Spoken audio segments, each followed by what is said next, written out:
Welcome to the Human Capital Innovations Podcast, your go-to source for personal, professional, and organizational growth and development. We hope you tune in often for all things people management, organizational development and change, organizational leadership, and social impact related. Maximize your personal and organizational potential with Human Capital Innovations Podcast.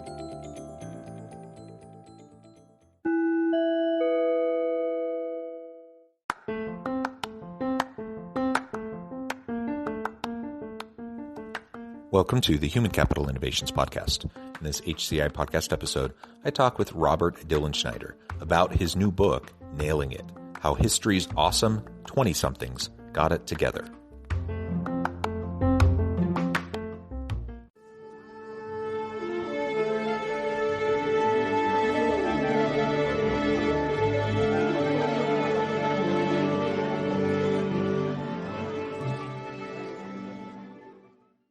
Robert Dilenschne, welcome to the Human Capital Innovations Podcast. John, it's just terrific to be here, and you're wonderful to include me. I appreciate it so much. Well, it's a pleasure to have you. Thank you so much for taking time out of your busy schedule to join me and share your insights with me and my listeners today. Today, we're going to be focusing on your recent book, Nailing It, How History's Awesome 20-Somethings Got It Together. And I find the premise of the book super interesting. You'll unpack that for us here in just a minute, but really, the history of the world is made up of all sorts of interesting people doing all sorts of interesting things, and you focus in on some of those who and what they did in their 20-somethings, their mid-20s, and what are some lessons we can take from that as we're trying to live our best lives, our fullest lives. As we get started, I wanted to share Bob's bio with everybody. Bob Dilenschne, founder and CEO of the Dilenschne Group, is one of the world's foremost communication gurus and leadership coaches. He is widely published, having authored several seminal books on business theory, including the bestsellers Power and Influence on Power. And most recently, he published 50 plus critical career decisions for the rest of your life. He has counseled major corporations and professional groups around the globe and is frequently called upon by the media to provide commentary and strategic public relations insights on major news stories. Again, Bob, a pleasure to have you. Anything else you would like to share with listeners by way of your background or personal context before we dive on into the conversation about your book? Well, the one thing I want to share is that the environment out there in the United States and globally demands really top thinking about who does what and how they do it. And I try to throw myself into that and help people along the way so they don't make mistakes, because an awful lot of people make an awful lot of mistakes. And once you make the mistake, you really pay for it. So I work very closely with people up front on how they should handle themselves, actually even what words they should use. There's a major bank that its CEO, its chairman resigned yesterday. There's a huge bank. And the CEO called me and he said, "What do you think I should do? What do you think I should do?" And I said, "Well, you don't have to be public right now." And I heard a huge gasp of relief on his part. And now he does have to be public later this week, but yesterday was not the time to do it. So it's just a small thing. His people were urging him, get out there, tell the bank story, do this, do that. I said, that's the worst thing you can do right now, because everybody is going to be focusing on the guy who left and why he left. And if your name is associated with that, that's not going to be a good thing. Small example. Yeah. Excellent. So tell us a little bit about why you wrote the book, Nailing It. What was the impetus for that? You've written so many things over the years and you've had a huge impact. So why this one? Why now? I felt strongly that the United States in particular, but the world too, but the United States in particular, needed a jump start. And how would they get a jump start? Would they get it from people who were 60 or 70? I don't think so. Would they get it from people in their 30s or 40s who are stressed out because they want to achieve and build their homes? I don't think so. They'd get it from young people in their late teens, early 20s. So I wrote the book to try to give those people and those who advise those people a sense that you can do it. You can make your way and you can help an awful lot of people along the way. So whether it's Coco Chanel, who literally was in Montmartre in France and lived a pretty disgusting life till they later go on and become the head of a huge fashion company. You can't open a fashion magazine today without seeing an ad for Chanel. Or Helen Keller, who was literally deaf and couldn't do anything. These people in their 20s sucked it up. They pulled up their trousers and said, we're going to do something. And they did it. And I think there are an awful lot of people out there that can do this. And I hope that they take some encouragement from the book in terms of, well, these guys did it. I can certainly do it. I mean, there are people in the book who were, forgive me, ladies of the night. There are people in the book who are crooks. There are people in the book who were postal clerks. There are people in the book who really were no place. And so a lot of people reading the book, I don't know about ladies of the night, but will relate to these people and say, if this individual did it, I too can do it. And so that's the idea. Yeah, I really like that, both by way of modeling and encouragement, just to help people realize, yes, it is possible. Because in today's world, there's a lot of cynicism, there's a lot of frustration, a lot of angst, and a lot of people feeling like institutions and systems are broken. There's really nothing we can do about it. We're just stuck, right? And that's not going to solve anything. If we walk around defeated, as though everything is determined and we can't actually drive any sort of change. And we don't have to wait until we're older to be able to do it. And in fact, many of the pressing societal issues of the day can't wait for us to get older to do it. And so we need people who can be bold and people who can really put themselves out there early to drive the type of change. And we have this huge segment of the population, young millennials and Gen Zers, who just have a real drive and passion for making a difference, living a life of impact, and doing work with meaning and purpose. And so, what a better time to really get the message out there to all of these individuals that you can be the change. You can drive us in the direction you want to see the world become for you, for your children, for your grandchildren. And I think that's just super important, super inspiring.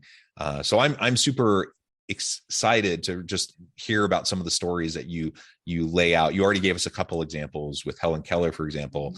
What an inspiring individual. What are some of the others? And then we can start to pull out some of the key principles that are applicable both for today, but as we move into the future. Well, let's start with Mozart. Mozart is not influencing the Beatles or any modern group today, but his music sells better than anybody else. And when Mozart was 13 years old, he was derided by his family. They said, "You're nothing. You're going to go no place." People in the marketplace said, "Go out to school, Mozart. You don't need to create this music. No one really needs it." Well, God, he created the music. And here we have Mozart today. Fantastic. It's unbelievable. Einstein was a postal clerk in Switzerland eating chocolates. And one day he came up just on his own and said, "I've got a thing that's called the theory of relativity." And it changed lives all over the world. It was really quite remarkable. The interesting thing about Einstein is he posited the theory of relativity. He took an occasion to go to Princeton. He never really had the same degree of enthusiasm, excitement, inventiveness once he got to Princeton that he had when he was in Switzerland. Just didn't do it.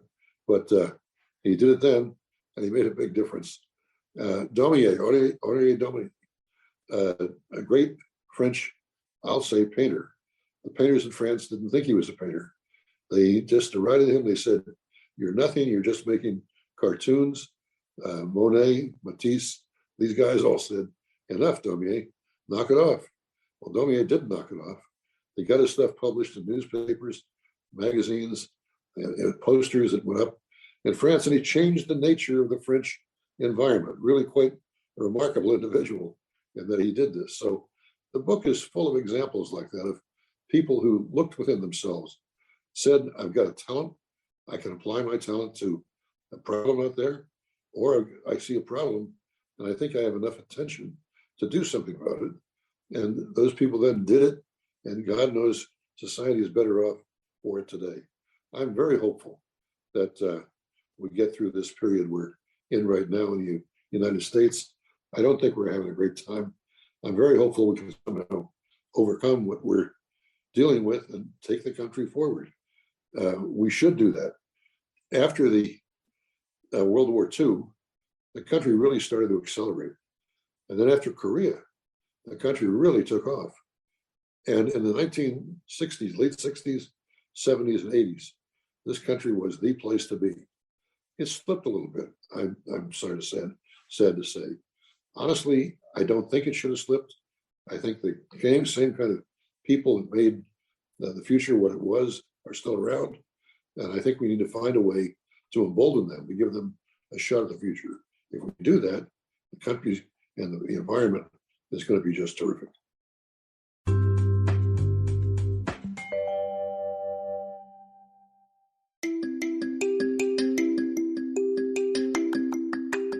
I'm excited to announce the publication of my new book from HCI Press, Bluer Than Indigo Leadership: The Journey of Becoming a Truly Remarkable Leader. Early in my adult life, I learned about an Asian proverb that translates as bluer than indigo. If you think about the color indigo, it is a brilliant, deep, and vibrant blue, what some would call the bluest of blues. To have something that is bluer than indigo is rare and truly remarkable. Contrary to popular myth, there is no one-size-fits-all or cookie-cutter approach to effective leadership. There's no silver bullet, no secret sauce, no go-to model that will solve all of our problems. The truth is, great leaders have all had their unique strengths and flaws, and have all had to discover and then pave their own distinctive path in their life's journey to fulfill their leadership potential. Bluer Than Indigo Leadership will help you discover your own path and explore those ordinary, everyday actions that will help you respond to an uncertain future and produce extraordinary results for individuals, teams, and organizations.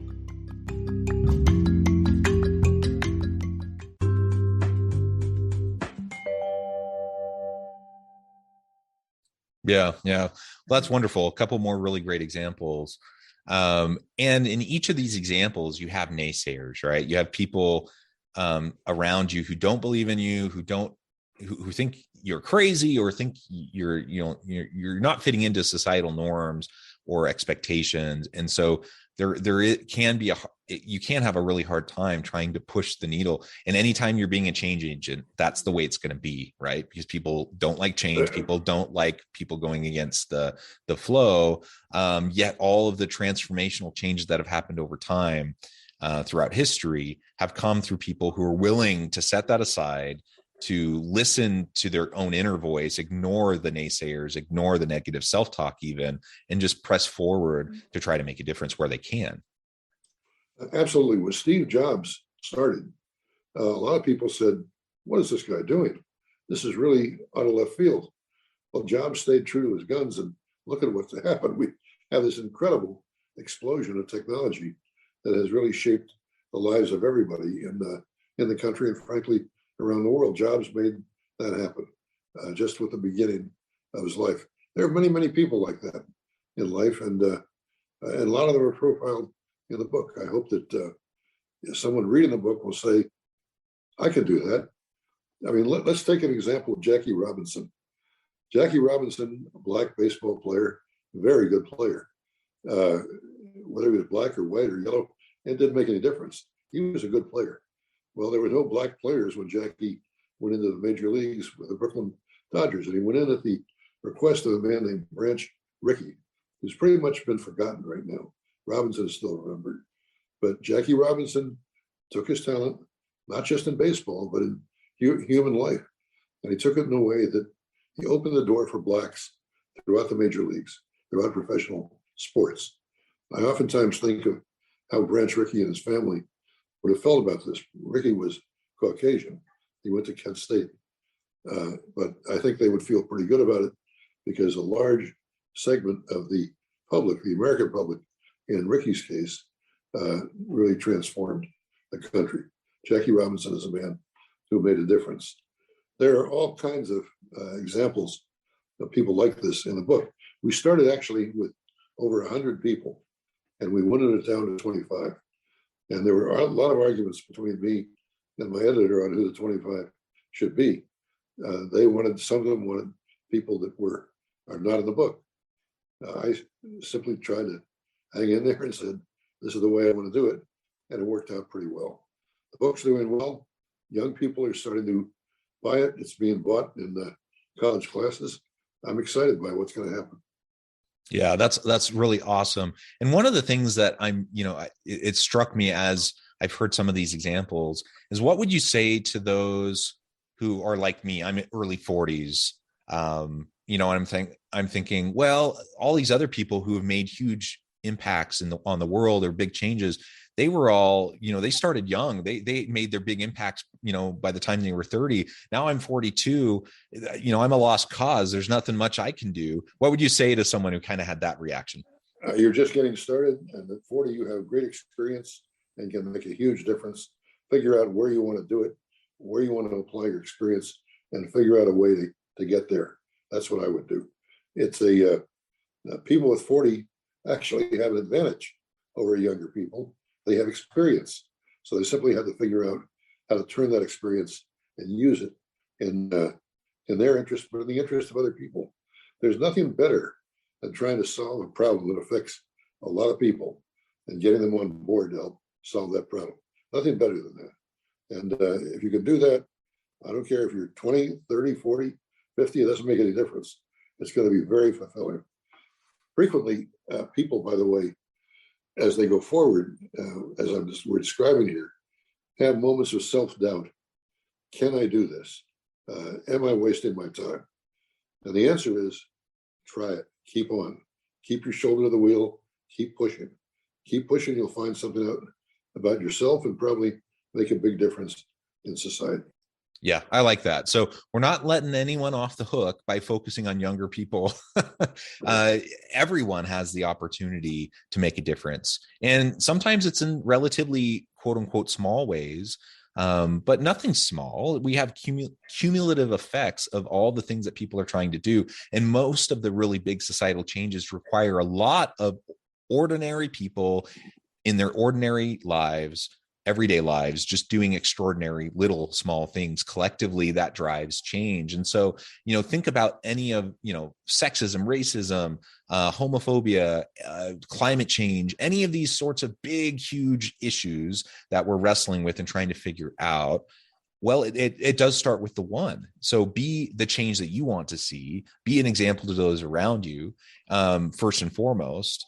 And then you can look for other things to do, where maybe you can be a catalyst within your neighborhood or a catalyst in your workplace or whatever. Not everyone needs to be a big, nationally or internationally known figure who can drive big conversations and change. You can have influence in your sphere as well. So look at your sphere of influence and try to see what your unique value proposition is within that sphere, so you can make, add your contributions, your talents, and make the difference that you want to see. And that can be teenagers, 20-somethings, all the way up through people who are retired and have a little bit of extra time and they want to give back. Let's all look for those opportunities that are around us each and every day. Tremendous possibilities, and never be deterred or just say, I'm going to give up, I'm not going to do it. Just keep pushing and pushing, and eventually you'll get there. And I think you'll find a great sense of fulfillment, and people will appreciate what you've done, and life will change because of you. Good thing to do. Yeah. And just a quick little parent brag moment. Last week, I went to an award ceremony for my daughter. She's 14. And for some of you who are parents of children in K through 12 system, you may know about Reflections. It's a big national program, arts and humanities. And my daughter wrote a poem, and she, unbeknownst to us, she'd submitted this poem, and she'd gone through several rungs. So we were at a regional recognition night where she found out she's moving on to the state level for this poem she wrote. And this poem was she's 14, mind you. This poem was all about how she is a little embarrassed about not standing up for those around her and not being a bigger voice for change, and how she's going to, try to correct that and make a difference where she can. And I'm like, oh my gosh, that's so amazing. I wasn't thinking about these things when I was 14 years old. She's an incredibly smart, capable, compassionate person who's already seeing the role that she can and needs to play in the world in the future.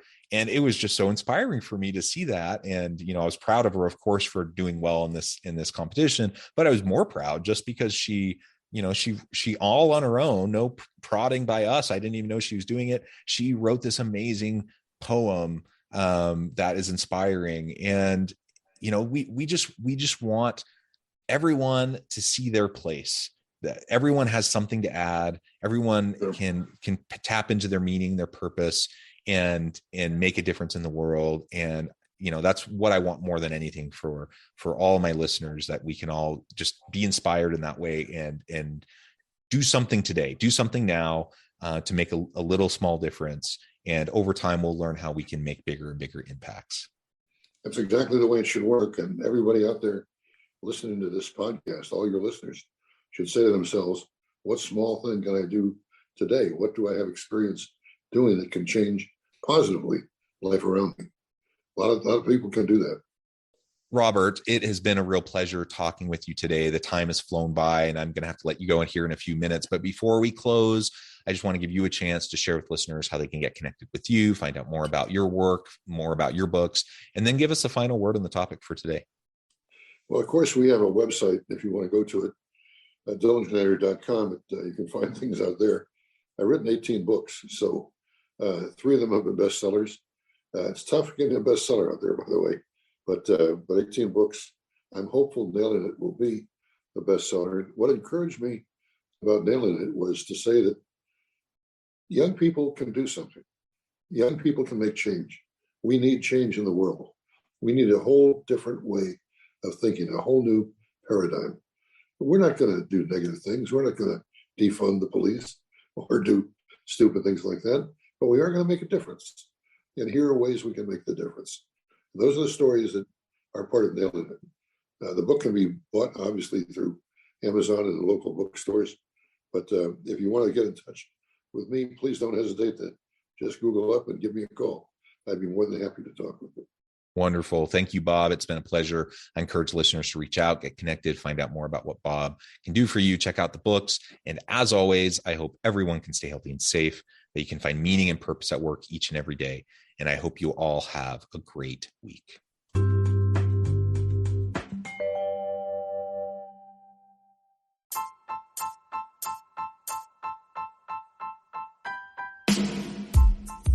The alchemy of truly remarkable leadership. Ordinary, everyday actions that produce extraordinary results. Consider how the nature of work has shifted over the past 50 years. With increased globalization, rapid technological advancement, and the shift in economic composition, the average job of today looks very different than the average job of 50 years ago. What will the jobs and organizations of tomorrow look like? Moreover, what does this all mean for organizational leaders? What are the core competencies and capabilities of organizations and their leadership that are prepared for continued disruption and geopolitical and socioeconomic shifts? Regardless of what the future holds, increasingly, leaders need to be socially minded, data-driven, decisive, champions of talent, and disruptors of the traditional notions of leadership, teams, organizations, and work. The alchemy of truly remarkable leadership will help you to explore your own leadership competencies and capabilities and consider ways to apply and implement them into your workplace and personal life.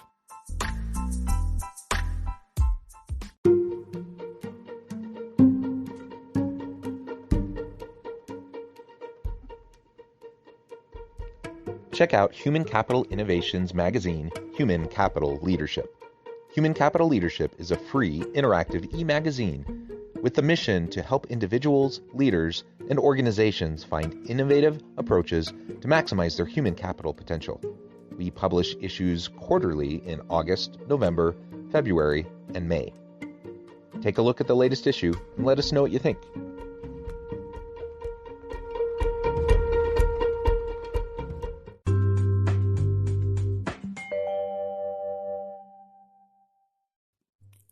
Thanks again for joining us for this episode of the Human Capital Innovations Podcast. I hope you stay healthy and safe and that you have a great week.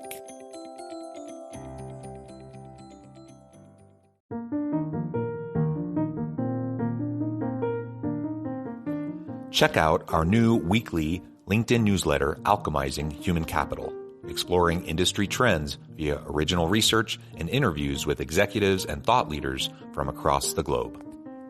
We look forward to having you join us.